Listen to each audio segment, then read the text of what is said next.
You are watching and listening to Chris and Leicester Till I Die TV on YouTube and your favourite podcasts. Are you ready? I'm saying, are you ready?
Watch us on YouTube. Listen on your favourite podcast platform. Or ask your smart speaker to play the podcast Leicester Till I Die. Right, Chris. Hello. Sorry, guys, couldn't resist it. Dave was off checking his his back passage, I believe, from what he was saying before we came live. So I thought probably that's the most sensible thing he's going to say all night. Good evening, good day, goodbye. I'm gone already. Good morning, good afternoon, good night, goodbye. Hello. How are you all doing? The day or the night after 2 days before? Saturday. Oh, we all remember Saturday. Saturday was the day when Coventry City won the championship. Well, you'd think so, the way they were celebrating. I must admit, I did. There is a salt shortage in the country apparently, because they keep buying so much up in Coventry. I've got to say a big thank you to Sky Blues Fan TV, who very nicely had me on their show last night. And then proceeded to ask me to get off in the private chat, which I didn't think was very nice. But look, guys, you won one game. You didn't even win the first game. You only won one of the two games we've played this season. So when you've won something, big, and when you've been in, I was trying to talk about VAR, but of course I couldn't because you've never experienced that. And the only thing they could actually come back with me was that they were one of the founding members of the Premier League. Woo! How good's that, Coventry, eh? But look, not all the fans are wankers, just probably 70% of them. But there we go. Look, I'm not bitter, not bitter at all. Probably because I have a lot of salt. Right, okay, let's say a few hellos. Nate is in. Good afternoon, Nate. How the devil are you? Welcome along. Renee's in. Hello, Renee. How are you? Evening, says Spencer. Good evening to you. Coventry City ownership has gone. I've not even seen anything about that. I don't know. I've got to say, of course, the excuse was they've been celebrating because they've been in such a poor position, and they nearly lost the ground and they nearly went out of business. You're not the only club. That isn't exclusive to Coventry, but apparently it is. Apparently it is. Nate, it's your birthday today. Hello, how are you? Welcome, happy birthday to you. Let me just find something. I'm gonna play this just for you, Nate. Have a happy birthday from us to you. That might have been better if you could have seen it all, but happy birthday. Look, let's bring my guests in before I get taken off air for swearing too much. If I can get rid of these banners, I will. Bloody thing, where are you? Are you there? There we go. Johnny's in. Apparently we got schooled on Saturday. Well, apparently they tore us a strip off in the first half, John. I thought they were 1-0 down in the first half. I don't Oh, Highfields is in. Good evening on his tour of the country, on his witness protection scheme. How are you doing, Highfields? Welcome along. We'll see you celebrating. Well, that's what KDH said, wasn't it? So we will see. We will see. And everybody's saying happy birthday to Nate. So let's get on and click. Where am I? You know, I used to be organised. Here we go. Say hello to my fellow guest. Kate, we'll go to you first. Ladies first. Hello. Hello, good evening. How are we doing? I'm not so bad. Do you like a bit of salt with your chips? Absolutely, yeah. Why not? and, nicely. And Dave. Yes. Thank you for that earlier. That's all right, mate. Anytime. Anyway, excellent breaking news. Although my granddaughter won't clean her teeth, she's done a poo. So we've been looking forward to that all day. So, I know I have. Yeah. You know, you do realise a very important factor. His granddaughter is 16. Yeah. She behaves like it. You think so sometimes. Oh, anyway, dear. And also, can I point out, as far as I mentioned Coventry, that we should have been founding members if Speedy hadn't dived at Wembley. So this is true. Yes. And Blackburn beat us. Yes. So there you go. And it was a dive. It was a dive. It was definitely. Look, we've got a lot to get through. Most of it is probably about the game on Saturday. I'm going to start off with Kieran Dewsbury's Hall's post-match comments. I love these. We'll come to you first, Kate. In fact, what I'll do is let me put the proper rose between two thorns. There we go. Switch you off in the morning, you know that, don't you? Let them have their day. Let's see what happens at the end of the season. That'll upset one or two Coventry fans. Boo hoo hoo. Yeah, I mean, KDH is a Leicester boy, isn't he? So he's going to be feeling it both as a player being on the losing team and as a fan. So he just responded like a fan then. And he's right in what he says. I mean, they massively celebrated that win, and it was a good win in the moment, I guess. But yeah, you would think the roles were reversed, I think, with how they celebrated. And he called them out on it a little bit, which I quite enjoy. It's nice to see the real side of footballers sometimes. They're not all P's and Q's and fully trained media, like front of media. So it's nice to see a bit of heart and spirit, I think, sometimes, and a bit of goading. Oh, definitely. And, you know, I was accused of being salty, but I thought I was being quite generous because, you know, let's be honest with you, they were the better team and probably deserved it. We were down to 10. That obviously affected the game. It took them 70 minutes, having had sort of, 35 odd minutes down to 10 men to even have a shot at our goal. But Kieran Dewsbury Hall, love it. Yeah, let's see what happens. I didn't see that comment, but then I had been busy. And so you were sorting out your granddaughter's poos, weren't you? Well, exactly. Much more important. But yeah, I mean, it's fantastic. You know, that's how it used to be all the time, isn't it? You know, let's be honest about it. We hate you and you hate us. You can't do much about it, and you just happen to win a game. Yeah. It's Coventry, isn't it? What do you expect? And they started the game off with those banners. They embarrassed themselves and their club. I think the club came out. I like Mark Robbins, and he's a great guy. Yeah. I think he and the owner came out of it pretty well. Is it King? Somebody King, the club owner. They've said the right things and they're doing the right things. So you can't knock them for that. And they're a team in form. I mean, I'm going to say, and I'm going to say hi. End of story for me.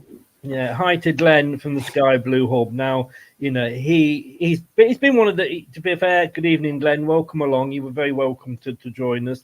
He's a very nice fan, and he was the one that actually said he thought that they were a bit weren't exactly nice talking over me when I went onto their channel, which wasn't the Sky Blue Hub, by the way. It was another one. And he says, we do the same against Borough, Oxford, Sheffield Wednesday, and others. You do, but then I hadn't seen how salty you got because somebody says something back. That was the thing, Glenn. It was the reaction to yes, and you'll see the something we're going to come up with later that everybody sort of wants to beat Leicester this season, and calm it down a little bit because you lost the first game. You did to us what we did to you in the first game, and that was sort of dominate it and then probably steal it at the end. But and it said it all got a bit silly. It's a win. Won't define either side's season, though. Anyone who did banners is not a Coventry fan. Exactly, yeah, respect. And I've got to say, well said, Deb, about Barnes, about Robbins and the club. They were the first. They came out first of all, the club, and condemned it. Every club doesn't it, Kate? We said this before. Every club has its idiots. They're probably from Bedworth as well, to be fair. Sorry, Glenn, if you are. Some of my cousins are from there, and bless them. But no, it's a game we celebrate like crazy when we win, isn't it?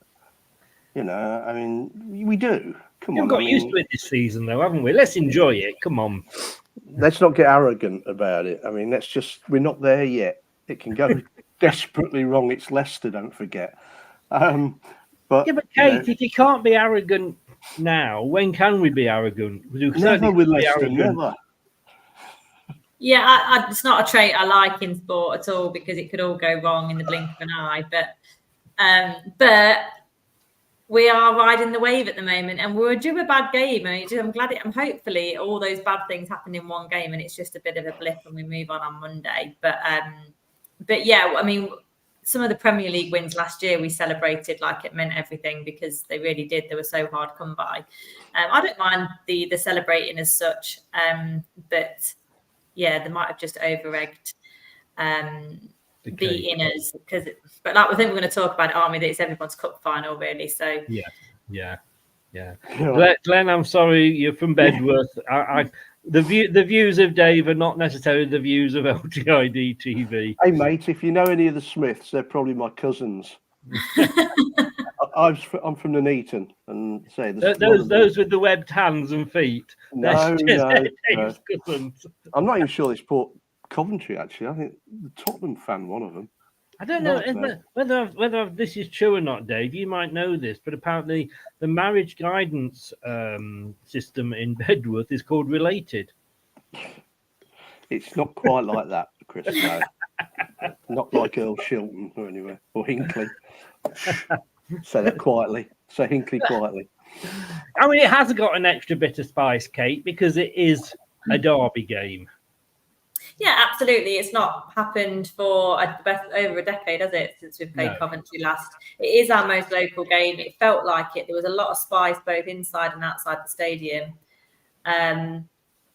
And it was a late win for them. No one can beat a late win in football. It feels great, whether it's against top of the table or bottom of the table So I don't mind it.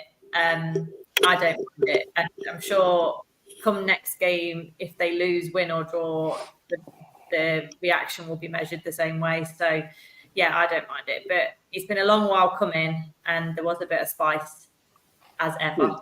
Good. No. And I think we said before the game, didn't we? We wouldn't have a problem with Coventry coming up.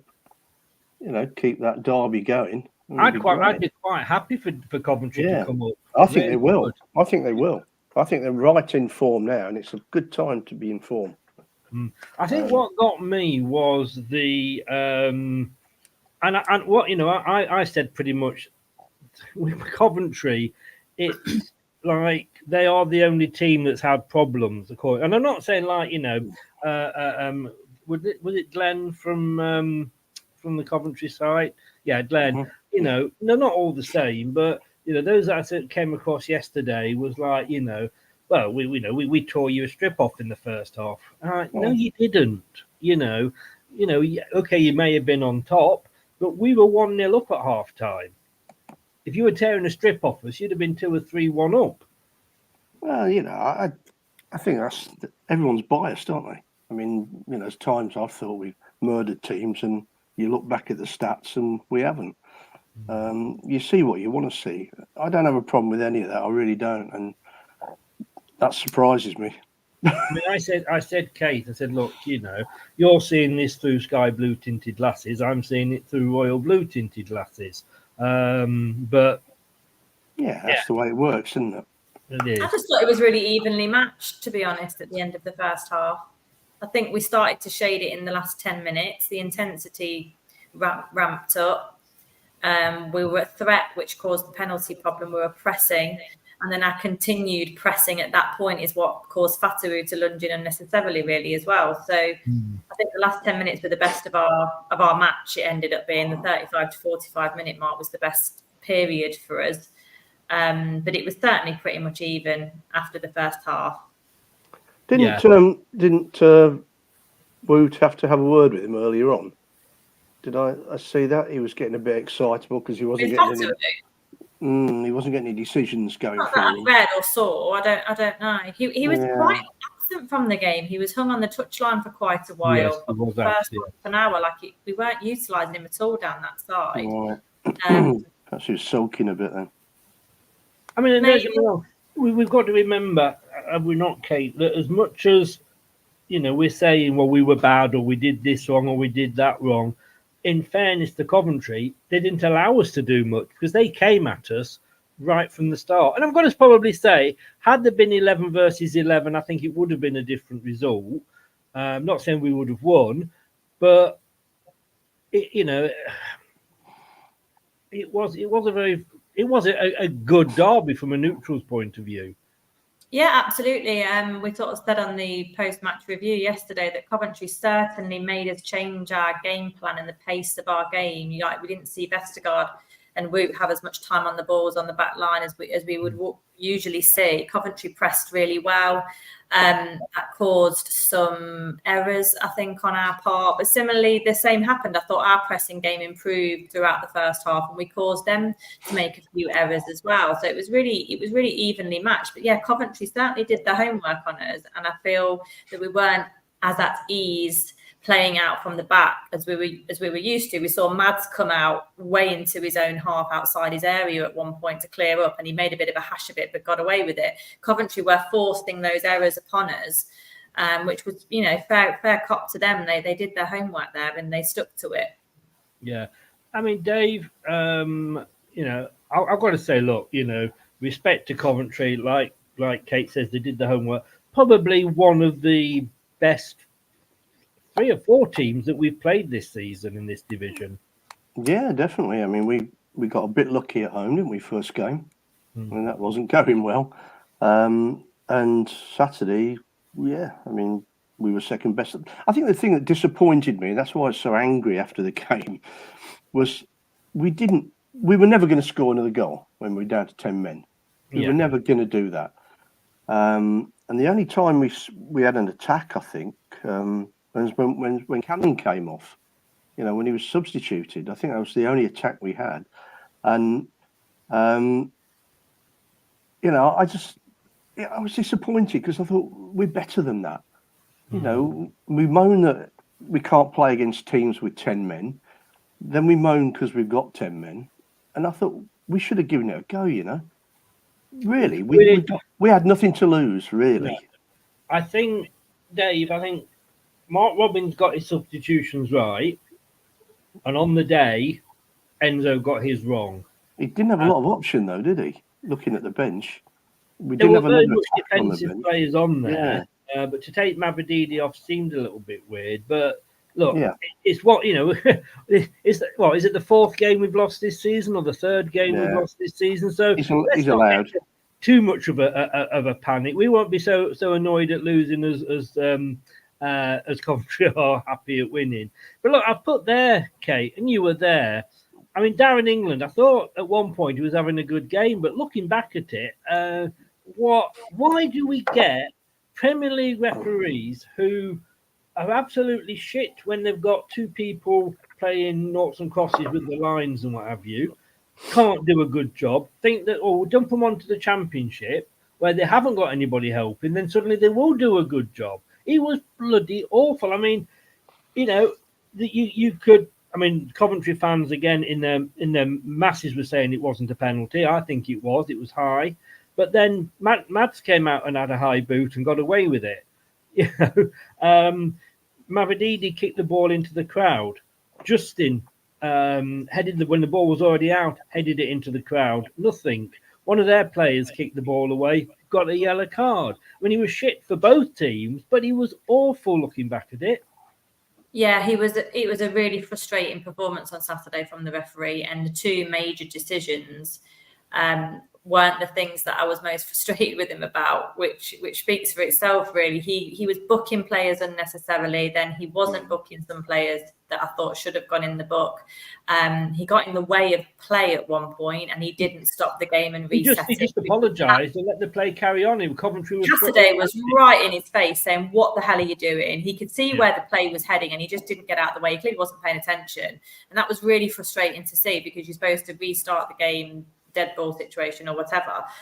He didn't do that either. But going back to the point about crap Premier League refs being dumped on us, I think when there's money at play, which there is because these are professional players, if you are a referee in the Football League, you can referee any league. You just need to be good enough. So if you're not good enough for the Prem, you're not good enough for League Two. You were either good enough or you're not. It's not, oh, you're good enough for the Championship but not good enough for the Prem. Why does that matter? You either can do the job or you can't. You either have the balls or you don't, or you can either play without emotion or you can play with emotion. So that's where I stand on it. I think Premier League refs shouldn't be relegated because they've been crap for Man City or Liverpool or whoever. We don't want that. No, League Two players don't want that. You want when there's money at stake and there's professional players on the pitch, you've got to have a certain level of officiating. Otherwise, what's the point? Dave, yeah, you watched the game, didn't you? Yeah. As Glenn said there, the blessing is that England was being assessed on Saturday by an assessor to show how awful his game management was. I've generally been reasonably happy with the standard of refereeing in this division from referees that have refereed in this division. And as soon as one comes, it was probably, to me, up there with the worst that we've had this season. And that's coming from a guy who's had Champions League games, had, Premier League games, Cup games. I just thought he was, and I say not just for us, and I'm not out here blaming him for the loss, because I do think it was a red card. Oh yeah. You know, but no doubt. He was just awful, wasn't he? Well, he was giving some bizarre decisions both sides. I found myself arguing when he gave a decision for us a couple of times because it's ridiculous, you know. You can't, and then some of the bookings, as Kate said, shouldn't have happened, and some of them should have. Yeah. I don't know whether somebody was going to rush on the pitch and start shaving the pitch, to be honest with you. I wonder what it was. Like, it was just a big bulge of white. And I was like, what is that for each? It was quite far away. It was quite far away. And then I realised what it was after a while. And I was like, oh, yeah. Kate, yeah, we'll have a quiet word later, Kate. If that's a big bulge of white. Yes, one of the players got overexcited, didn't he? I mean, I've heard about Gary Lineker having a poo on the pitch, Kate. Oh, goodness me. A bit Worst things have happened at sea. Worst things have happened at sea. Indeed. This has happened before, though, when Nigel was in charge. We had some pretty poor Premier League referees come down, including that little wart who supports Preston that's on Sky Sports now. What the hell's his name? You mean Tranmere, Mike Dean? Yeah, that's him. Yeah, it's Tranmere, isn't it? Yeah. Tranmere, sorry, yeah, same thing. Oh, he loves himself. It's all about the Mike Dean show. Yeah, and I remember one game we had, and Nigel was moaning like crazy, and rightly so, about him. And the commentators, why didn't you get a word with him? He said, there's no point. He's arrogant. Yeah, I saw. Yeah, he did say that. There's no point talking to him. And they've got too much status in the game. You know, you've got Dermot Gallagher on there most Monday mornings or Tuesday mornings or whenever he does it, giving his opinion. Well, who cares? Tell you what, I don't know if anybody watched. I mean, I don't know if you were listening to the show this morning, Dave, but Gladiators is back on BBC Yeah, One. yeah. Mark Halsey is know. the referee on there. Gladiators Well, ready. well, he can't get that too wrong, can he? To be fair. No. He did actually send one of the gladiators off, so fair play to him. No, I mean, it all started going wrong when referees suddenly became celebrities. Or Funny part thing celebrities. is, The over scrutiny of the game promotes that a bit as That well. doesn't help. Yeah. Yeah. Now Sky don't just have Gary Neville, Jamie Carragher, 1 million cameras. They now have to have a former ref and another former ref to sort of But carve. do we really? Do we want that? No, I don't want that. It's been I and want gone. I that. don't know whether Gary Neville got it for Man United or not. Like, it's been and gone. I hate that as much as VAR. I Same. just think it's The wasted. It undermines people. It not just the refs, Yeah. but players, managers. They sort of dissect every little part of the game, and It bores me now, though. I don't know about you, but it bores me. Because Carragher can actually use a computer. You know, we've got him moving things around. Why do I care? You know, so he could play up there and he can move up and down. Of course he can. It's football.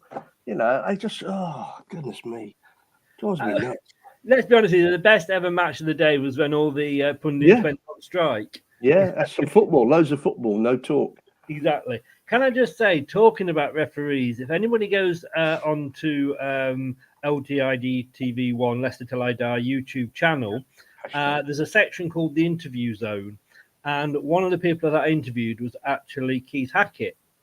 Yeah, I remember that. A former FIFA referee and who's actually chairman of the PGMOL.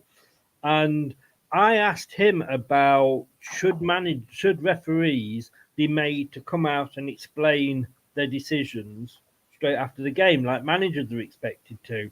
Now, I didn't know this, but and do go. I mean, he was really open and he was very honest about VAR. In fairness to him, but what he said was, and this surprised me, is that the referees we're all up for doing that. We're actually up and we're quite happy to come out after the game and do that. But it was the football managers that didn't want it, because what they said was they could not then appeal decisions if the referees come out and explained why he's done it. It takes that appeal bit away. Why?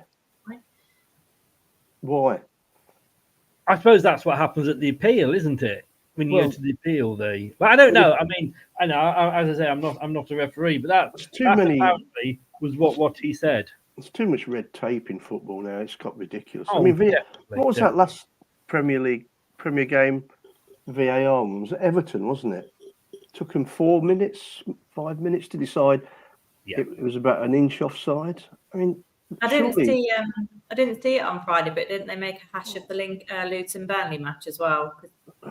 VAR deemed they do it with every match, don't they? They do. It's more of a talking point now than it was before VAR existed, and we talk about the foul at play. Like it's the second thing with this one, Kate, at Everton, was that I didn't realise which player they were looking at until the decision had been made, because everybody was looking at the guy who was probably pulling down the defender in the penalty box and seeing if he was offside. And then suddenly came out the blue that the guy that was offside was one who passed the ball about 2 minutes ago. You know, the easiest thing to do is just to get rid of the offside rule. Oh, we're going there again, yeah. Oh, it is. Get rid of that. We don't have the problem. But as I mean, what I don't like Gary, because one of the things I do have to agree with him. It is great to be in this division where there's no VAR and you can celebrate. You look across the line when you score a goal. Has the flag gone up? No, I don't know. I think Coventry's last two are offside. Oh, don't start. Don't start. We're going to move on.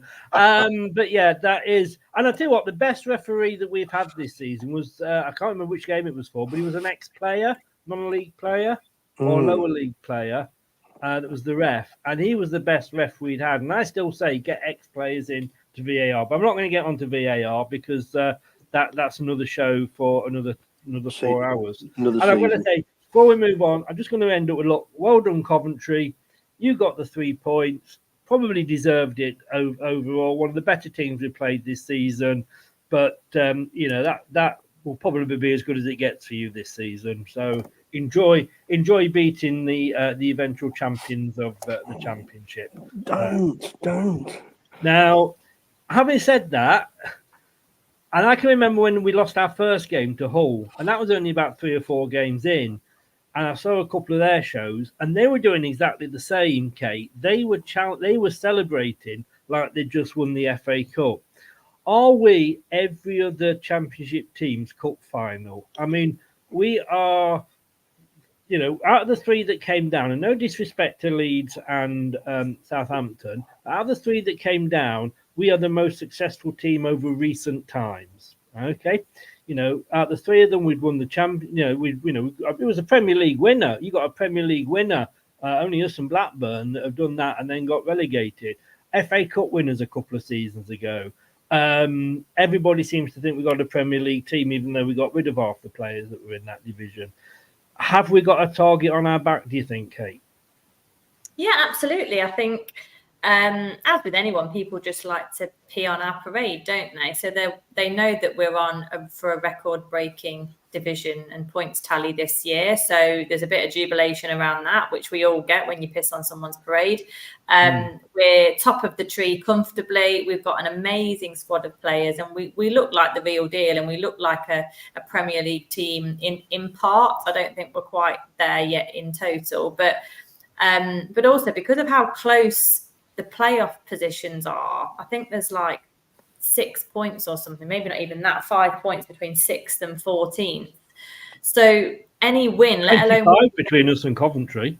Oh yeah, 25, but between 6th and 14th, there's not many points at all. So beating top of the table when you least expect it, knowing the domination that we've had this year, I can completely understand the excitement and the euphoria that goes with it. I mean, when we beat Man City those seasons ago, it felt absolutely incredible because you're just the underdog by quite some distance. And it's good to just pee on someone's parade in football. That's what we all get off on a little bit, sadly. But yeah, we think we are everyone's cup final. But more importantly, which I wish Leicester would look at things a bit like this sometimes, we're everyone's free hit because they're expecting to lose. So the pressure isn't really there. So you can perhaps play with freedom. And people, they may not, but I would take it as you can play with freedom, particularly at the King Power, and see how you go. Get in our faces, ruffle us up a bit. See what happens. I agree. I mean, Dave, I think we still possibly would have been, even if we'd been sat 4th or 5th now, because like I say, because of what we have done in recent years. But I think it is the start, which we didn't expect to have to the season. We didn't expect to be anywhere near where we are at the moment. And all credit to Ipswich for keeping up with us. And I'm looking forward to having the Ipswich fan on Thursday night to discuss the game. Do you think if we hadn't had this kind of start and we weren't where we were, we would still have the big target on our back? I don't know. I don't see it as a target. I'm too long in the tooth or been around too long. I've never seen Leicester as being a team like that because I always fear that something's going to go wrong. In the past, it always has. I mean, and I know it's the same old story and all the old stuff coming out, but it's true. You get this lovely dawn coming up and it pisses down. And you get used to it, don't you? So in your own mind, even when we won the Premier League, it was kind of, I was convinced I was dead. I mean, that sort of thing doesn't happen. It doesn't happen. I was happy to take the FA Cup in my lifetime. Even top 4 would have been an absolute dream, wasn't it? Yeah. But so I've never seen us as a club that people want to, We've always liked being the underdog, haven't we? And we always have been. We always have been. But we're not anymore, though, really, are we? We're not. We're not. And everybody says, and it's all relative, Rochdale will look at us and go, oh, millionaires own you and all this, that and the other. But then we look at Newcastle and Man City and go, oh, look at them. It's like that picture in there where you got the bird on about one bird on the first top shelf, then 2, then 4, then 8, then all sitting on the one below. It is very much like that, but we're not, are we, Kate? We're not that small town, little Leicester anymore. We can't play on that, can we, forever and a day? No, not at all. We've got some really recent triumphs now in the last decade. I mean, what a decade for the club, record breaking in every sense of the word, but also not just full of extreme highs, but also extreme lows. So obviously the loss of Vishai and the others on the helicopter, and also relegation, which, to be honest, only a few seasons after finishing fifth twice, winning the league, winning the FA Cup, I don't feel embarrassed, but there's a bit of an embarrassment there that, God, how the hell has that happened? And I think opposition fans like to mock that and get a bit of a kick out of it. That's just the type of club we are. We shouldn't be where we are. We've made some bad mistakes that have cost us, and hopefully we're putting that right now. And I think I read Nigel Pearson said today that he completely had a change of heart and opinion on Enzo when he came to players at the King Power, because he could see what a great outfit we'd become. And he thinks it happened for a reason, getting relegated, and he thinks it will make us come back stronger. So that's quite a damning report from him as well. It is, but Dave, I mean, the first time Nigel was here, we were down in the third tier. We'd had to take that step back to go up. Let's hope we have the same success this time after going back, taking a step back to take two forward, hopefully. This time's different, very different. That League One thing was just awful. I felt worse about going into League One than I did about this time in the Championship. And I think it's because it was totally unnecessary. The manager was poor. The whole thing was wrong, and it was painful. But do you not think it was, Dave, for this time as well? I didn't. I remember watching Dan's channel on the last game of the season, because we were doing the watch along for our West Ham game, and on another screen I had his game. He was obviously, they were playing Leeds, and he was absolutely in tears when they got relegated. And I mean, literally sobbing, and total respect to him for that. I didn't shed a tear when we got relegated, and I didn't shed a tear when we got relegated to League One. I think because both times we sleepwalked into the lower divisions. It wasn't a case of, it happened, it was a great surprise. Well, yeah, League One, we could have done something about it with a proper manager. We'd been third. I don't think any manager would have kept us out of League One. I think the team was that bad. Would have helped. We had a manager who took Blackpool to the Premier League. Yeah, but it would have helped to play the players in the right position, like a striker up front and a defender at the back and stuff like that. So yeah, there's lots of things we can get through. But again, had he kept us up that season, well, would we then have had the success we had? Because we'd have kept him, we'd have kept some of the players. We didn't have any money anyway, so no, you're probably right. Yeah. So it's totally different this time. I think we had assets in the club, and we managed to get rid of a few of them, which has helped fund it. And we've got a decent manager, surprising everybody. So yeah. So different.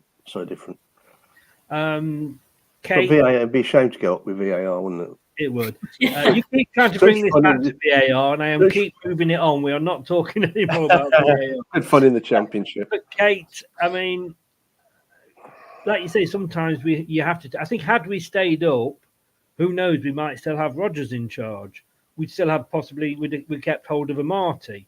We'd have kept hold of a lot of these players. I know that I'd get Dave, because of the fact that they had the Premier League experience. So, in a way, like I say, one step back to take two or three forward. Yeah, I think so. I'm a big believer in everything happens for a reason. It was really tough to take last year, but I'm like you. I didn't cry a river over it because I'd been expecting it for the last 18 months. It was a really slow, painful decline. And yeah, there was so many opportunities from everybody involved to right some of those wrong turns that we made, and we didn't do that. But I'm a big believer in everything happens for a reason. We'd never have gotten Enzo. if we hadn't been relegated. We've took a punt now. I think it was a calculated one, but it's still a bit of a punt. And we've been able to bring some exciting youth in on loan. Brought some exciting youth through the system that perhaps otherwise in the Prem wouldn't have got a look in and would have gone elsewhere, like George Hurst and the like. So yeah, I'm a big believer, and I'm feeling positive again. I mean, this time last year, I couldn't have felt any more negative about what was going to happen to us. We'd just come through a January transfer window where we signed Christensen. We knew money was super tight, and you were kind of looking everywhere else for some kind of answer and saying a few prayers along the way. So now I feel the opposite. The future's bright. Future is bright. The future is blue. Rico says, are you looking forward to FFP? We've got FFP this year, mate. And we will come on to talk about that in a bit. But I just want to move on before Dave mentions VAR again. And no Enzo for the Ipswich clash.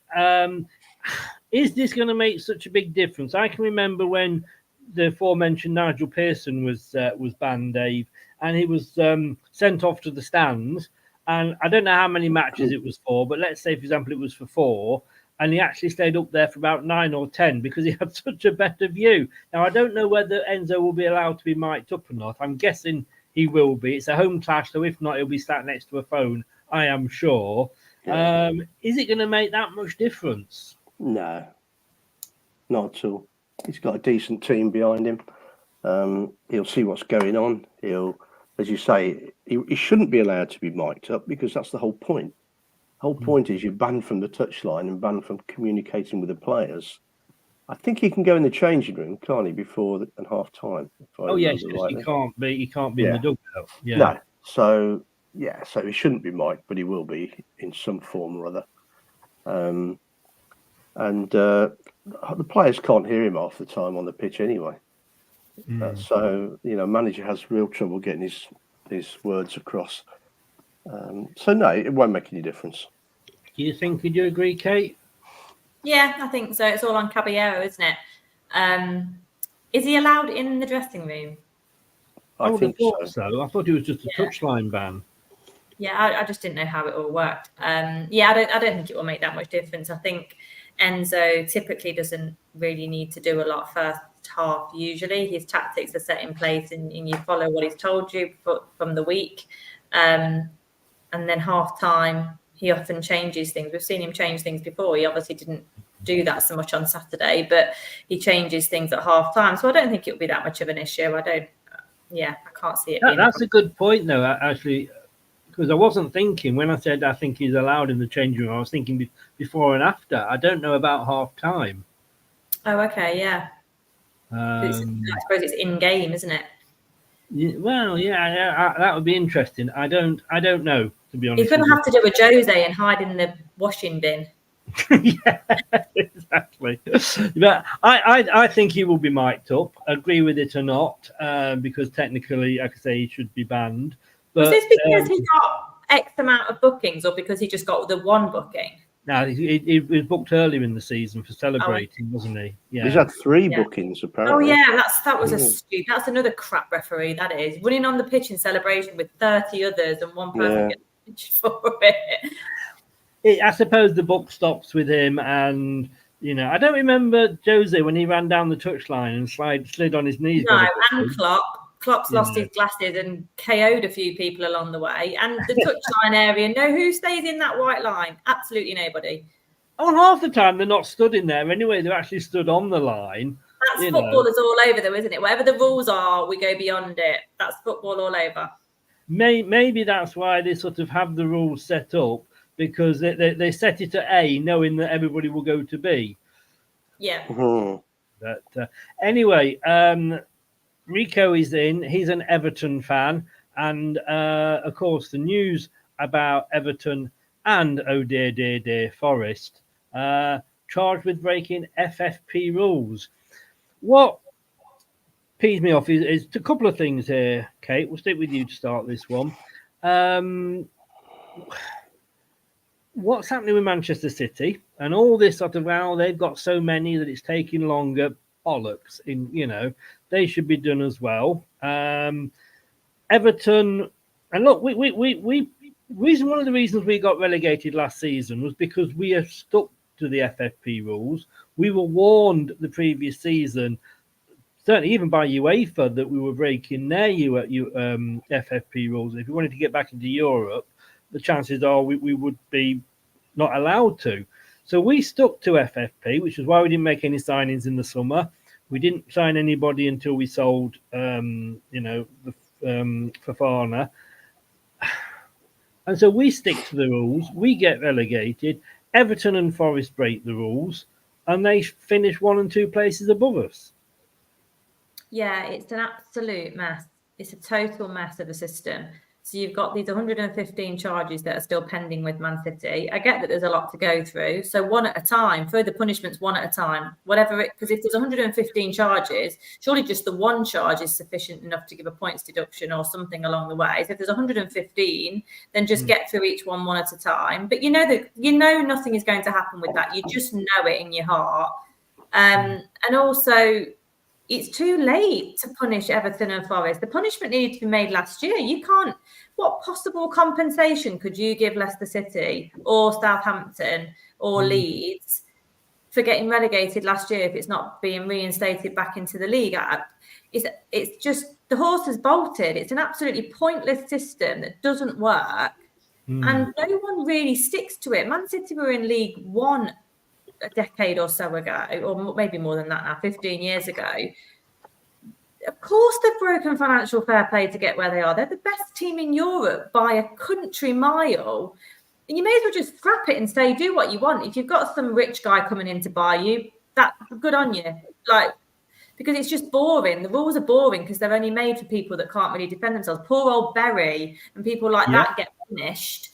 That's the same. They're easy targets, UEFA, FIFA, the FA. They're all bullies. Yeah. No, Wigan got it, didn't they? They still are, aren't they? Yeah. Bolton did, you know. And Reading, although to be fair, I think Reading's owner is a bit of a strange one, isn't he? Derby have been nearly there. Derby have been nearly there. Like some really old clubs that, they've been. It's almost completely devastated the club, if not closed the doors. I mean, Bury were one of the oldest clubs in the league. Yeah. It's just Chelsea really Chelsea and Man City are laughing at everybody. Yeah, but everybody knows it. Everybody knows nothing will come of this. So why are we even spending time on it? Just scrap it. You may as well. That's why I want to scrap offside. I know it's a completely different argument, but nobody bloody knows what that rule is either. So bloody scrap it. Oh, you see, Dave, she's with me. Kate's with me, so I know I'm right. Look, she's obviously never played centre off. The old school offside, I'm all over. But this new version of phases of play in the length of your toenail. You mean version 2024 version? Do you mean? Yes, the 2024 version. But the fair play, it's frustrating because we can't do anything about it. Whatever compensation you can give us is not enough. Yeah. It says here, Everton have already received a 10-point deduction for overspending in the 3-year period to the end of the 21-22 season, a matter they are appealing. The latest breaches refer to the 3-year period ending in 2022-23 when City went down. As John Thornton's just said, they reckon 12 weeks to appeal. I mean, I know they're pushing this through because they want to now try and do everything in the season to which it applies. But by the time, you apply for an appeal, it's just going to go on and on. And let's face it, Man City, and fair play to Newcastle, who are trying to stick to the rules, and I respect them for that. The likes of Man City and Chelsea, they're just going to get lawyers to wrap the FA up in circles, and it will take years to sort out, Dave, won't it? Yeah, and I don't know whether Everton and Forest are guilty. I don't really care, like Kate. I mean, but I do think that they bottled it because it took them 8 months to bring a case against the clubs. They could have done it last season. They could have fined them. They could have deducted 10 points, but they bottled it because it was Everton. Everton have not probably been relegated, have they? That I can remember. Certainly not that I can remember. No. So why that would cause so much fuss from Everton, from Liverpool, from clubs similar. So they bottled it. And now they can do it with 10 points because they can get away with it. Whereas in Man City, they know, like you say, the solicitors are so powerful. They've got away with it before. The legal team just start up, they make a fortune, and the FA have no idea, or the Premier League have no idea how to counter it. So it just gets lost then. It gets lost in the mire, and then you just forget about it. It's just costing money. It just costs money. Yeah. And the solicitors make money and the fans end up paying it. But why do we have rules if we're not going to enforce them? Or should you not be allowed to appeal? That's the whole thread of football, isn't it? That's the whole thread of football, going from the stupid rule of stopping play if there's a head injury, so every player grabs his head now. Every single rule in football is exploited. Every single rule. That's why the shaving foam is brought in, because players don't stand still where the free kick's supposed to take place and the wall moves. Every rule in football is exploited. You listen to what Jose talks about in some of his management techniques. Like, I think John Terry raised the point that when he got fouled once in the penalty box, and if as a centre half, it's some rule where if you get fouled, if you go down injured in the penalty box as a centre half, you don't have to go off the pitch. It's some little loophole that everybody in football tries to find. And it's the same with the financial fair play, that people just seek the loopholes and pay enough money to the right people, and it will just get ignored. Yeah. And that's what happens. Do we need less rules, Dave? Are we overruled in football? No, the rules are fine. It's the way they've been changed and the way they're carried out. I mean, free kicks, fouls, it's got to be deliberate. Handball has to be deliberate, unless they've changed that. They've changed it. They have changed it. So it doesn't have to be deliberate now. I think the rules all unnatural or something, is it? Unnatural movement. Yeah, but that's an interpretation of it. I think if you look at the rules of football, then it has to be a deliberate handball. Else it's not. Now, if we're saying, okay, unnatural, we are asking people to judge whether something's natural or not that haven't played the game. So how do they know whether it's natural or unnatural? But my natural movement is different to your natural movement. Yeah, but what I'm saying is, if you've got an if you've got an ex-player in there, he will have some idea about what is a natural movement and what is an unnatural movement. Yeah, absolutely. Yeah, well, I think everybody else watching knows what's natural and what's not. But going back to FFP, I think the problem is the tail wags the dog. So for Leicester to get the right players in at the right moment to try and push it on in the Premier League, we signed some expensive players because we had to. Like, we've still got hold of them now. Someone like Pratt's on like 70k a week, Vestergaard's on 70k a week. These players are not cheap. He's worth it though. Come on. And if you don't spend that money, then you may as well surrender your place in the Prem. Yeah. So you've got to spend that money to keep in the Premier League, but at the same time risk breaching the rules. But if you stay within the rules, you're probably going to get relegated. Like, how is that regulation fit for purpose? It doesn't work, does it? No. It baffles me. I'm not going to lie. It baffles everybody. The same with loads of rules in football baffle everybody, apart from those that make them. Well, like I say, I just don't know how thick this rule book is. I think there's too many rules.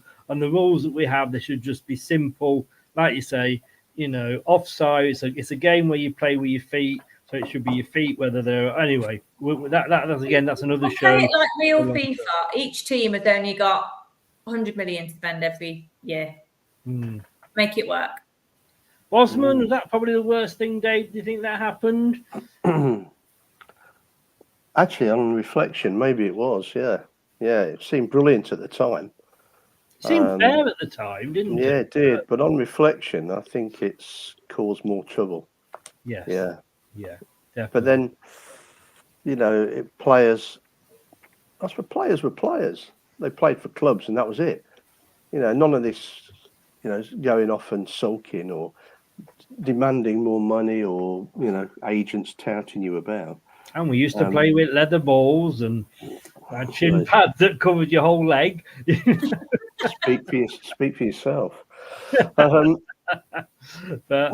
just don't think they think through these changes. I mean, just handball again.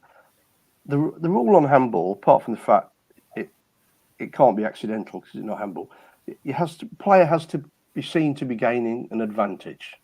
I think that's still the case now. So if ball hits you, whether you like that or like this, or that's not handball. Because how can you be gaining an advantage unless you're stopping it? When you're slide tackling in the side, your arm's going to come up like that as you're sliding in. That's life. You can't slide in with your hands by your side. So that's more natural than having your hands by your side. And it's not seeking to gain an advantage. Yet they'll give a penalty straight away. It's interpretation by idiots. And if you have your foot up nearly into the player's groin and give a penalty away, you'd still have home fans saying it wasn't a penalty. Oh, sorry, I'm getting back onto Coventry again. There. You know what? First time I saw that, I thought, well, that's a bit harsh, because he certainly got the ball, but I think that doesn't matter. That doesn't matter anymore whether you get the ball or not. It's whether he took him out. Yeah, he did. Yeah. But then again, in fairness, Hermansen should have got a booking for his high kick. You know what I love about the Coventry fans were, and I did say the way I always look at the penalty is if it was the other end, would I be screaming for it? You're screaming for him to be sent off. They said, "Oh yes, of course we would." I said, "But therefore it's a penalty." You know what I mean? But anyway, moving on to our last subject before we go over to the millions that are watching. Soyuncu, Real Madrid. 9 times he's played this season, mainly in the Champions League. In fairness to him, I think only once or twice in the La Liga. He's available according to newspaper reports, and it is only newspaper reports. He is available for a loan, and I know Fulham are interested in. It is again newspaper talk reported, Kate. Do you think? I mean, on a loan basis, and we've got one loan space available. I know it isn't our priority area, but look, we're gonna lose players. We started to lose players for injury. We're going to lose players because of reds. We're going to get another red probably before the end of the season, and yellows that add up. Is it worth having a look at him to come back? Do you think? And would you have him back? I really liked Soyuncu. I loved his attitude. I loved his mentality. I love his fierce nature. He made some calamities at certain points, but I think when he's got a good partner with him, he can be absolutely brilliant. But I suppose the more pressing thing on that discussion topic is, would he get any game time? So would we be playing a player a fairly chunky wage? He's not going to come for £3 a week, is he? And then probably not play, because I can't see Vestergaard and Wout uninjured getting out the team, and you've got Cody there already. So I can't see it being a viable option for us because of the expense and the pay-per-play option. I just don't think he'd want to come somewhere on loan and then not play, because he's already not massively playing at Atletico. So, Dave, I mean, I know Sutar looks like, I don't know whether he's coming or going or what he's doing, but he's not in, to my mind, a good player, but he's not, seems to be in Enzo's plans.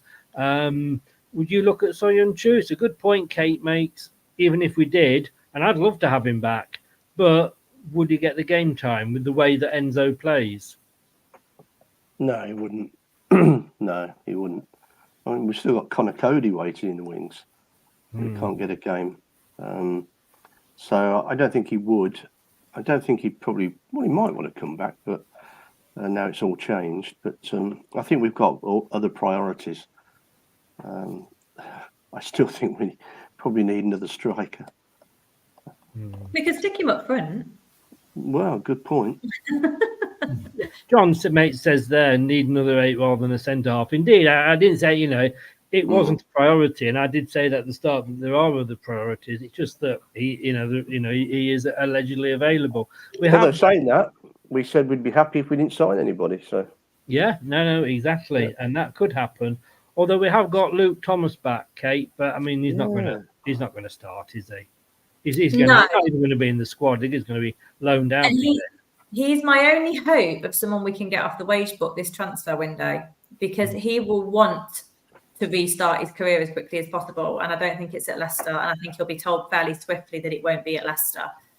So if we can get him a permanent move, because Luke Thomas, he's got some attributes. I think he's a bit slight in the position that he's in. He's been caught out quite a lot of times for us, but I think he can definitely do a job for somebody, and I wish him all the best, and I hope he can find somewhere. But he's someone that I'd be quite keen to get off the wage books in the next week, really. Yes, It's weird, isn't it? 'Cause I quite like him. I'd be pleased to have him back. But would he fit in this? I don't think he's he a would. left No, he winger, wouldn't. isn't he, Dave? And Enzo isn't playing left wingers, which is why Christian's on. Now, whether Luke Thomas would be prepared to adapt, because Christian's son said it. I mean, he's left-footed, Luke Thomas, isn't he? Yeah. So he answers that, or ticks that box for Enzo. Christian's son did not want to change his role. He wanted to stay as that wing back. Thomas is young. Maybe he would want to change where he is. And let's be honest with you, he wasn't. I don't think he was as bad as people made out. And we would have been up shit creek without the paddle without him. Let's be honest with you, he was thrown in. So I don't think he's that bad. And like I say, left-footed. Thinking about it, maybe he's that answer without us having to spend any money. I always saw him more of a left side attacking midfielder than a full back. I think he's got certain issues at full back. He gets muscled off the ball easily. His positional sense wasn't great, which is why people were playing diagonal balls down the line where there was so much space all the time. But I think Gareth Bale started off as full back, didn't he? And he was a nightmare. And that what happened there? I don't know. I just think he's got some ability. Remember that goal at Old Trafford? Ooh. Yeah. Yeah. Oh, yeah. He shouted and also, to leave it, didn't he?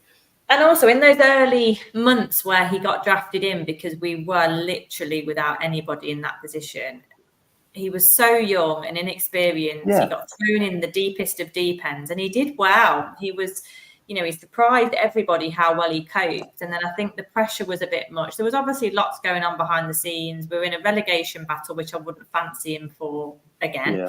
In that position. So his weaknesses got highlighted most games, but we know there's a player in there.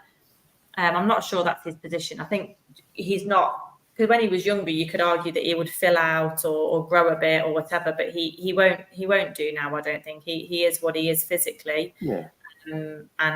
But he's decent. He's decent touch, decent with the ball. He's just, like you say, the positional sense at fullback. We were just left wanting in the end, and we don't want to make that mistake again. Do you think then, Kate, that he could convert into that left-footed central defender? Ooh, no. Central defender. Well, but on the left of the back three, the Doyle role if Doyle doesn't stay. No, I don't think he's big. He's just not big enough. He's not physical enough. He will easily get out-muscled in that position. I think you could push him forward a bit. Yeah, I think he'd struggle there, especially in the back three. He'd need a lot of cover. But yeah, I don't know. We'll see what happens. His contract expires in June anyway. Okay. Yeah, well, if it's the future, isn't it, Leicester? Let's try and get a bit of money for him and get him off the books pronto and free up space or free up some money. I'm just having to have a look exactly. It's a shame, though, isn't it? Leicester lad, and come through. Yeah, you will them to do well, don't you? Like all the Leicester boys that are coming through, you just will them to do well. I think I saw on Instagram a couple of days ago that a young lad called Ethan Fitzhugh has been let go from the academy, and he's on his Instagram. A lot of players were wishing him well, like Marchal, McAteer, KDH. They were all wishing him well, and he's about 18, I think. He's not young. And I looked where he was going, and he got an ACL injury a year ago, which may have scuppered things a bit for him. He's back playing, but he's now signed for National League North Banbury United, who barely make a couple of £100 a week, I would think.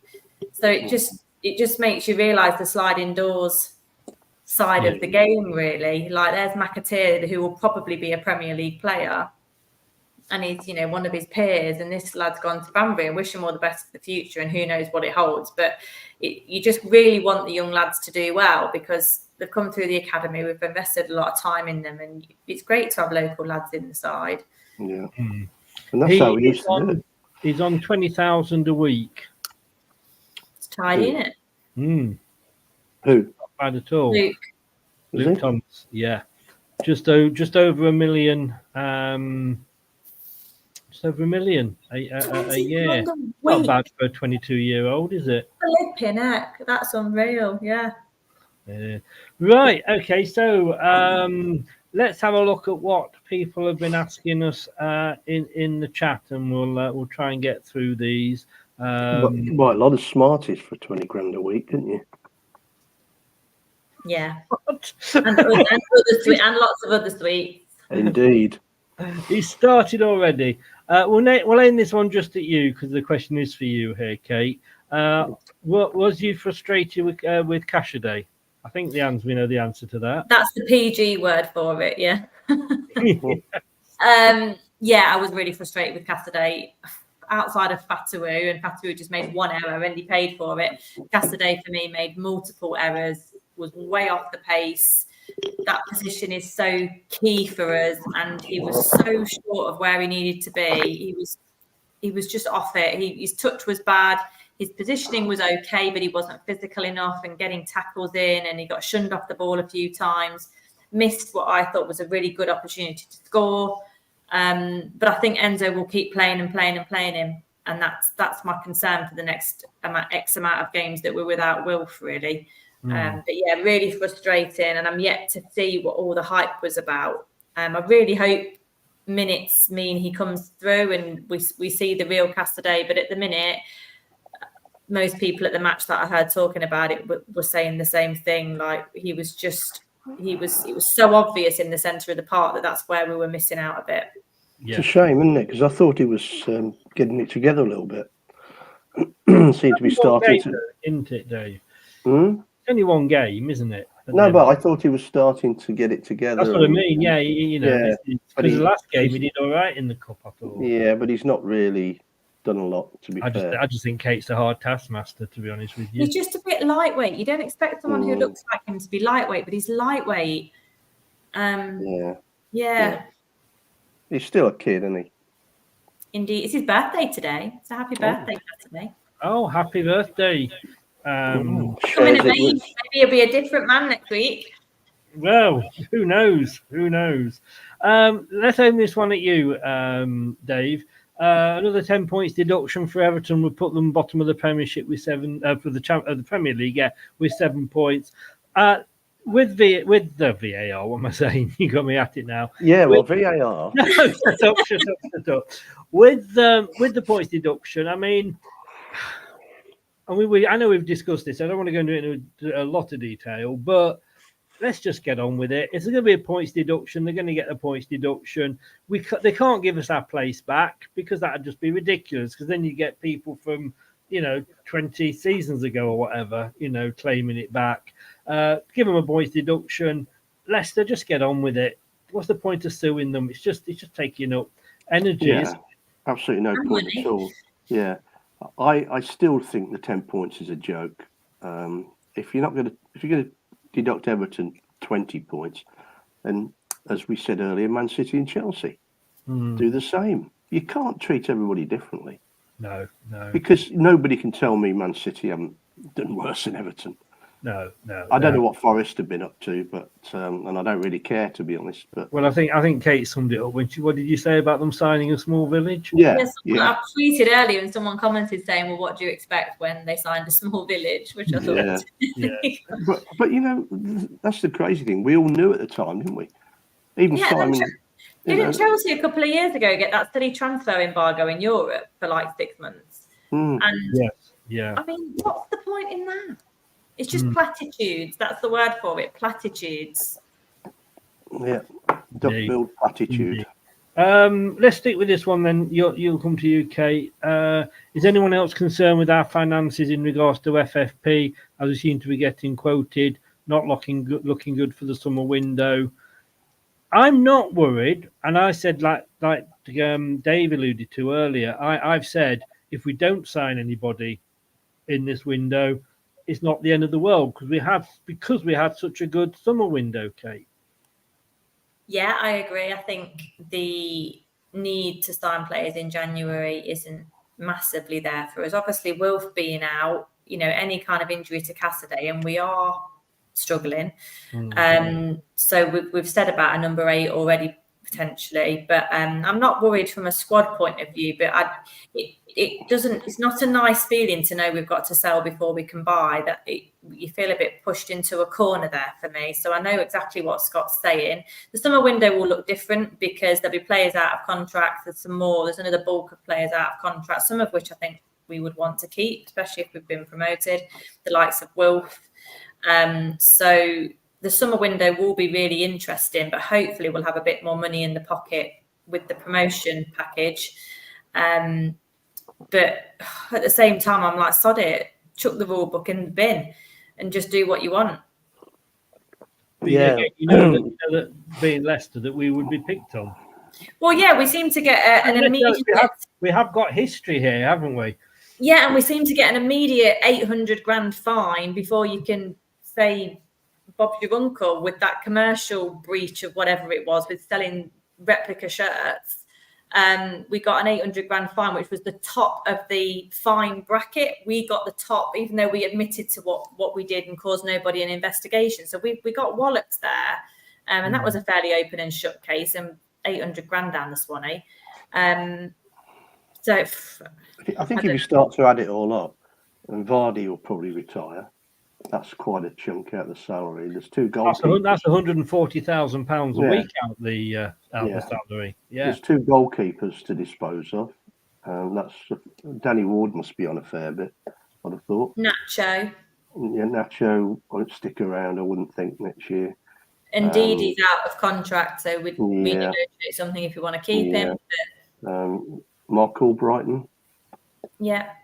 Yeah. So there's a few natural wastage on the sad list. So I think Albrighton's brilliant and has been and should have had more of a go this year. But I think naturally we'll lose so much that we'll be okay. Yeah, I mean, I'm just looking here. Contracts. The attendances are pretty good this year, aren't they? I mean, there's 30-odd thousand each game, so we're still making money. We've got Smithies, we've got Albrighton, Vestergaard, Pratt, Vardy. None of those I'd keep.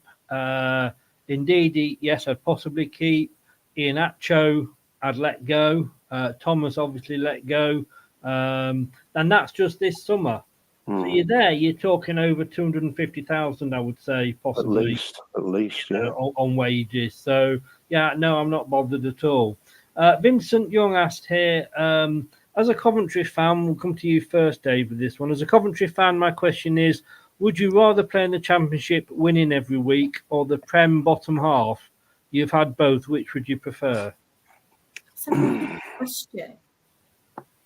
It's got to be the Premier League if we're in the bottom half. Therefore, we're not necessarily in a relegation battle, because you can be in the bottom half at 11th, can't you? And we were quite happy with that under Martin O'Neill, 9, 10, 11. I would take that every day of the week, but then we'd have to have VAR back. Don't start, Dave.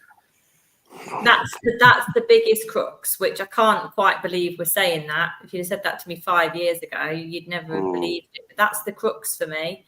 I can't tell you. Is it obviously Coventry haven't been in the Prem and experience far. You'd have seen it on the TV, and you'd have seen how. God, did you say Coventry haven't been in the Premier League then? I didn't mean that derogatory, but I just mean when you're in the stadium as a home supporter and you have that utter nonsense going on in the background, it's absolutely soul destroying to not be able to celebrate a goal. It's rubbish. Like, what the hell do you go to a football game for if you can't celebrate a goal? And you wait about 4 minutes. It's so awful. It's so awful. I don't even know what the answer is to that question. The players hate it. The fans hate it. But anyway, getting off VAR, which I wish I hadn't mentioned now. Well, actually, I would rather be in the Premier because we've got lots of exciting things going on. We've got a new stadium, an extension to the stadium. We've got a new development, hopefully, going on. Unless something's changed. You get to see the cream of the crop in players. But also, you got to route into Europe, because I don't think we'll stick in mid-table. I think if we go up, and I'll say if, then I think we'll move on, because this guy is not doing it to be mid-table in the Premier League. Mm. I had a photo flash up on my phone the other day of the Oh trip. yes, look, Dave. I've told you, stop sending Kate those pictures, please. It was of the trip to Rome, and I was like, what I wouldn't give for a Leicester trip to Rome again. It was so good. Yeah, so yeah. I sent her a picture of my gondola.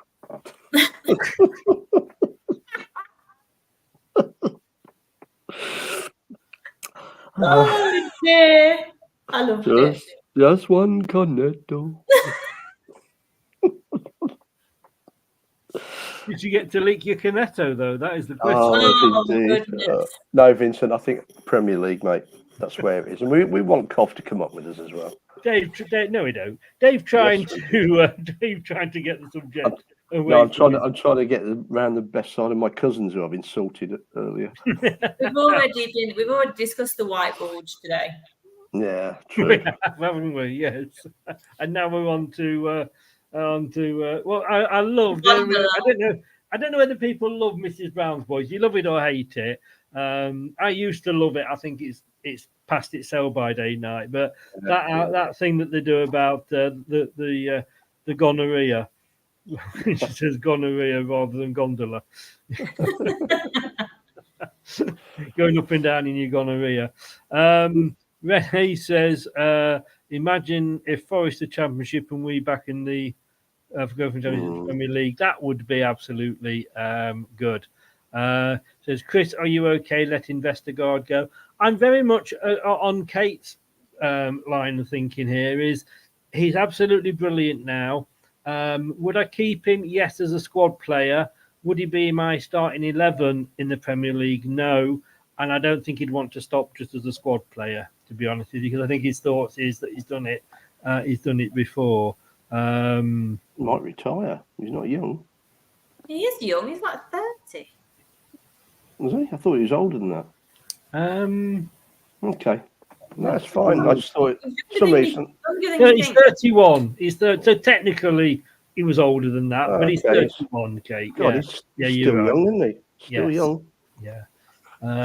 Scott says Premier League is the place to be. Vestergaard is out of contract. Definitely. Finn says you are going for top 2. We are going for top 6. Every win is a bonus for as simple as that. Coventry City fan. Don't know what PUSB stands for, but it must mean Play Up Sky Blues. While we sing together, we will never. I know all the songs, mate. I learned them at school. Yeah, Jimmy Hill introduced it. I used to go and watch Coventry when they're in League 3, North or South. I can't remember which one. They were the team, mate. For that coming up, Jimmy Hill in charge. I could name their team. George Hudson up front, who I actually played golf with. Ronnie Reese was a winger. Willie Humphries. I'll tell you what. Were you only good at golf? Did you do better with the smaller balls, Dave? Oh, I did, yeah. Bob Glazier in goal. I used to play champion bowling in Coventry. He's not coming back on. He's no, not I know. Dave, I've got something interesting for you here. So I've just Googled the handball. Oh, yeah. So this will make you laugh. So deliberately touches the ball with their hand or arm. And when it has, for example, moving the hand or arm towards the ball, touches the ball with their hand or arm when it has made their body unnaturally bigger.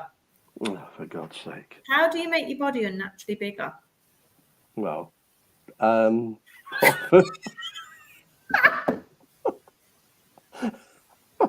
apart from the obvious, yeah. Oh, goodness. Will you not stop it? It takes me all day to do these clips. Oh, dear. I don't think that'll be handball, though. Hand to ball or ball to hand? No, I think hand to ball every time, mate. Anyway, I thought I'd share that definition with you. I love you, Kate. I love you. You need to think before you say things. Never, never.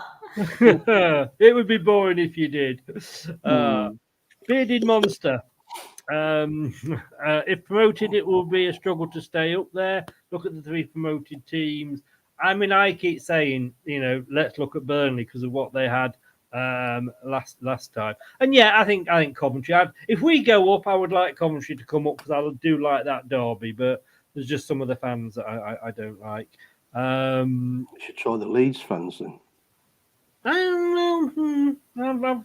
I've gone with a couple of Leeds fans. Yeah, just a couple. Just a couple. Right, Dave. I daren't ask this after where we've just been, but it is time for Chat Shit Get Banged. What shit have you got for us this week, Dave? I don't really know. I quite like the top 10 things, but I didn't know what you want to do a top 10 of. Shall I get my top 10 lists out? Well, let me.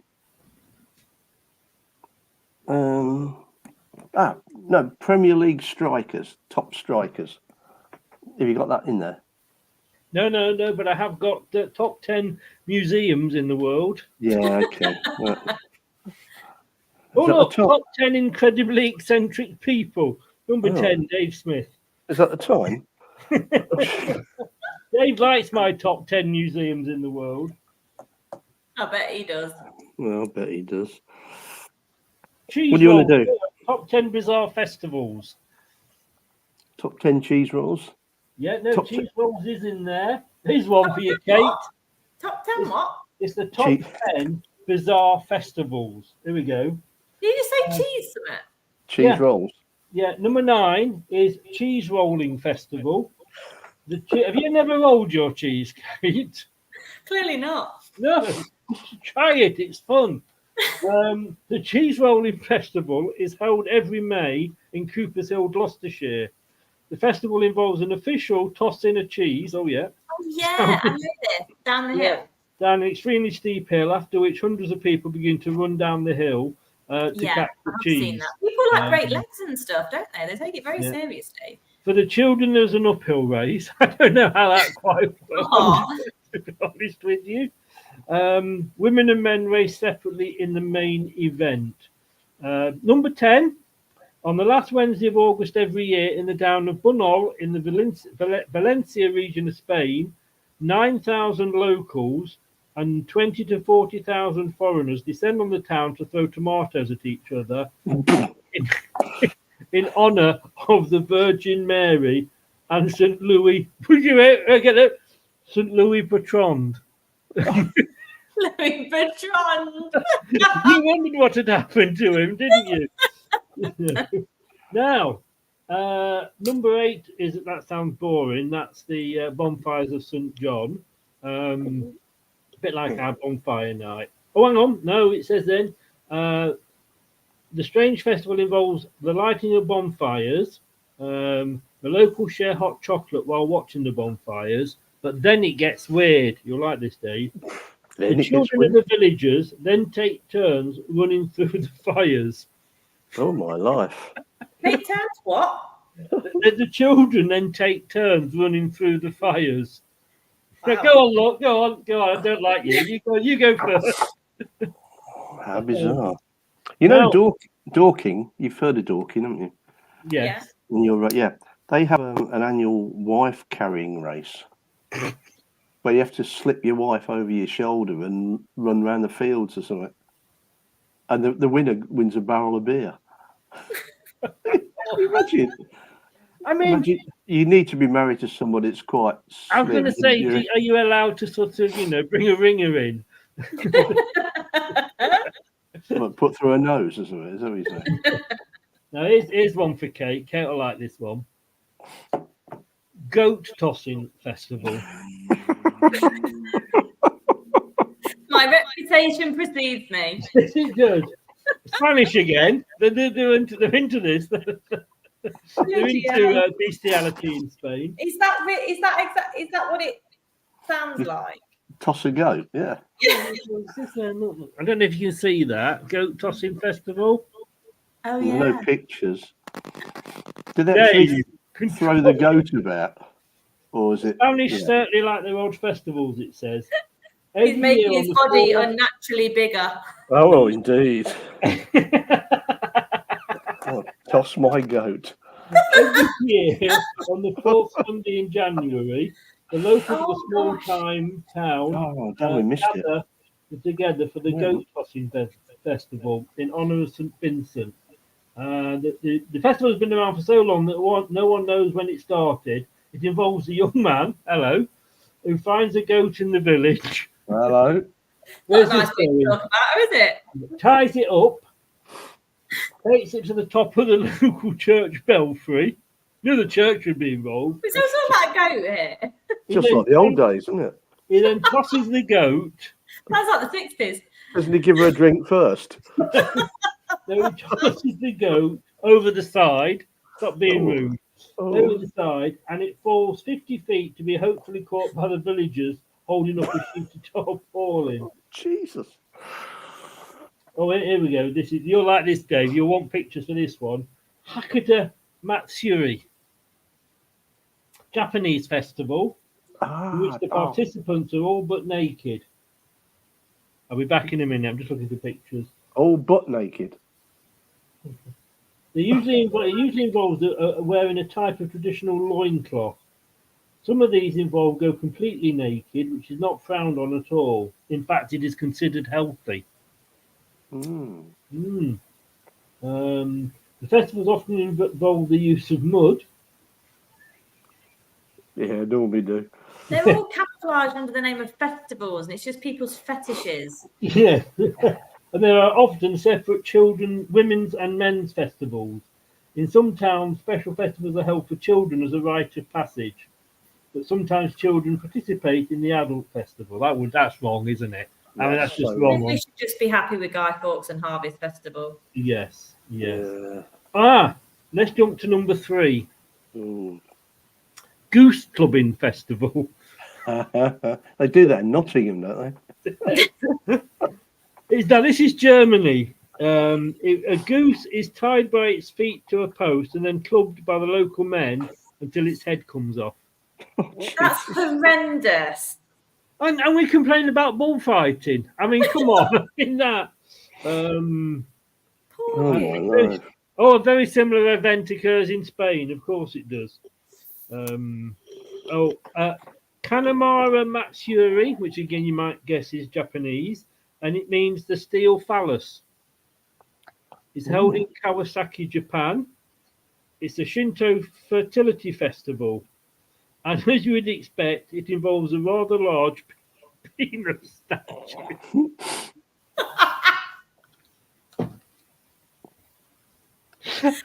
How did I get away with doing these on the morning show, Dave? Dave's on BA booking his flights by the looks of it. I am. During Whereabouts the was festival, people can buy candles, vegetables, and gifts in the shape of a phallus. So, it gets worse. The festival is very popular among prostitutes who thought participation would help prevent them getting sexually transmitted diseases. Thing is, that's only number 2. Come on, drum roll. What Number animal are 1. we clubbing to death at number 1?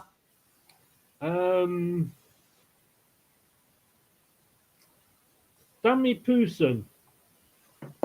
Is it well done, Chris? Is a Hindu festival celebrated mostly by Tamils, held in January, February each year. So we're in the right time of year to celebrate the birth of Murugan, the son of the gods. The participants shave their heads and perform a pilgrimage, at the end of which they shove very sharp skewers through their tongues or cheeks. Ooh. Where that was going then. So if Some you of the have your tongue- practitioners put hooks into their backs and pull heavy objects like tractors. The aim is to cause as much pain as possible, and I think they achieved that. I think they managed to do that. The festival is popular in India. Remind me not to go to India on holiday. Don't go in January or February. Exactly. And that was one of the cleaner ones. Australia have fish tossing championships. tuna. I knew you'd know about that, Dave. The tuna tossing championship. You know the tuna are like, well, you can't say that, but I'm keeping going here. They are that big, and they just grab hold of their tail and whirl it round, and it's like tossing the welly, but it's a fish. He tossing the what? The welly. The welly. Willy. He said the Willy. I thought he said Willy, didn't he? And you get the title of tuna tossing world champion. Excuse me, can I just say, Dave, you are doing no willy tossing on this show. Is it tuna toss world champion? Something like that, anyway. God, don't buy that from your local supermarket. Wow, Toss tuna. no. It's the last thing you want. I wonder what the record is for tuna tossing. No, but you know, is it a league table or something for it, or is it, you know? You know what I love throughout all of this in the chat? They've been speaking to each other about football. Well done, guys. But I mean, they're big tuna, aren't they? They're not easy to pick up. You got to toss one. To be honest, I've never tried, Dave. Have you, Kate? Have you ever tossed a tuna? No, I've never even been near to doing that. No, well, you've not lived. I've not lived. I know. I feel like I haven't. Well, can I just say, I know you like going on holidays. You said to the sort of different places, shall we say? You came back from Vietnam. Have I given you any holiday ideas for this year? No, I've already been to Japan, but I've obviously missed the Phallus Festival, which is a shame. Wow. Was it not in the tour book? No, it wasn't. No, it wasn't in the tour book. Yeah, food for thought, definitely. Sorry, I can't get tuna. He said Willy, didn't he? He definitely said Willy. There wasn't an E in there. Did I? Oh, no. Sorry about that. It must be me accent. No wonder your wife's in a different room, Dave. Oh, she's here. Oh, she's there. Hello, Mrs. Dave. Can you explain Dave's willy tossing, Cassie? I think that's why she came downstairs, because she heard what was going on. Why do you think I've got these in? Right. I think we should end it on Dave's tune tossing. I think we should call it a day. I'll have to look into that. I can't think where in Australia it is. It must be Victoria, that area. They're a bit weird over that side. I'm going to Google it now. My Google's then going to suggest random stuff to me after this. I know. Yes. You might want to go back and sort of, and you can share it with us in a couple of weeks. After this.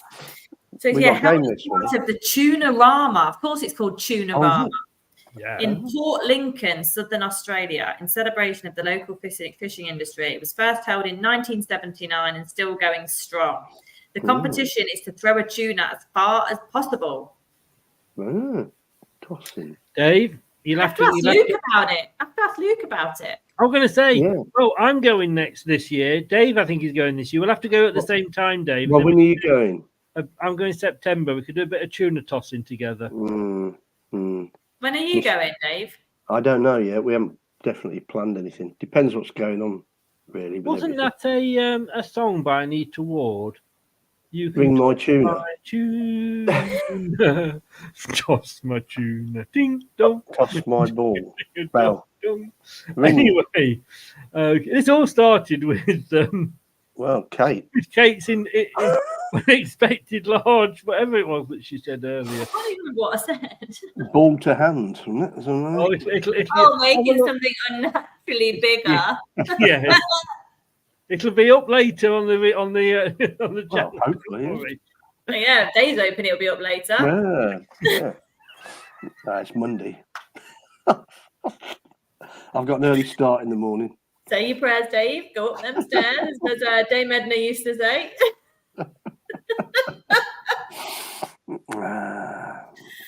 Anyway, on that tuna tossing note.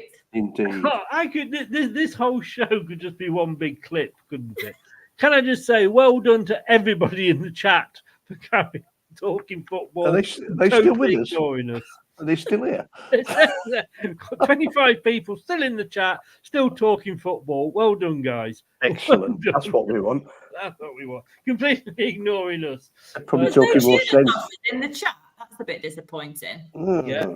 I think we've actually found the limit for people to join in the chat. But, Kate, thank you so very much. We'll see you on Saturday. Are you going to the match? Monday night. Indeed. Yeah. No, well, I was hoping to pop up on Saturday. I got a tin of tuna. Dave's got his willy. We're all set. Oh, let's get it all out there. Oh, dear. But yes, I'm going to the match on Monday. Right. Oh, God, this is I won't see you for a couple of weeks then. No. You're not so happy, Dave. But you can. Where can everybody follow you, Kate? I am on Twitter at Kate Blakey40. So give me a follow on there. I mainly chat all things LCFC and football. So you'll find me on there somewhere. And the odd tuna chat as well. Kate, thank you so very, very much. I love this show. I really do. And there won't be a show next Monday because we'll be doing the match. So, but I will still see you on the Monday. Thank you very much, Kate. See you, All Kate. right. See you later. Cheers, Bye. thank you. Bye-bye. Bye. Bye-bye. And Dave, I will see you. Oh, I don't know if you want to join us for the Prediction League. Oh, God, better do that, hadn't I? Don't forget. Do you want to give out any social medias at all? Well, let me settle in first in my new Twitter thing. But yeah, SRYHILS Radio, which is very short for Surrey Hills Radio. Indeed. SRYHILS Radio. Yeah. All things life. Yes, everything. And we do talk tuna on there. And you'll be pleased to know it's not controlled by me as much, so it's a lot of sense on it. I know, damn Kaylee. Anyway, Dave, thanks very much, mate. All the best. Look after yourself. Cheers, and pal. you. Take care. Bye-bye. See ya. Thanks, Kate and Dave. I love this show. I absolutely love this show. It's absolutely nonsense, which is what it should all be about, especially when you lose at the weekend. We're going to be back on Thursday with the Ipswich review. I'm not here for the next 2 nights. I've got a night off tomorrow. So unless we sign anybody, I won't be here. And on Wednesday, I'm off to watch Bianca Westwood and Jeff Stelling and have me picky taken and everything with them. So looking forward to a great show there. Thanks to everybody in the chat.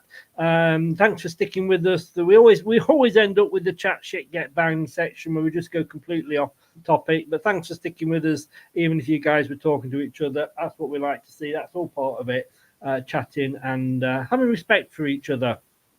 And if you've been listening via your favorite podcast platform, thank you very much for doing that in as well. If you're new, please subscribe if you haven't. You've still got time to smash the likes. That really, really, really does help the channel on that. Kyle's just come in as we're about to go. Sorry, Kyle, mate. It's the end of the show. Click notifications, Kyle. Click notifications, and then you will never miss a show. Do what it says there. There we go. No, do what it says there. There you go. Click that notification bell, and then you'll always be notified when we go live. Thanks to everybody, like I say, in the chat. Really do appreciate your support. And thank you for listening. Thank you for watching. And I will see you, like I say, Thursday night, 7 o'clock, when we'll have an Ipswich fan with us, and we will be previewing the game. Take care, everybody. Thanks very much, and I will see you then. Goodbye. Thanks for watching. These videos are tremendous. You better like them too, or I'll be back.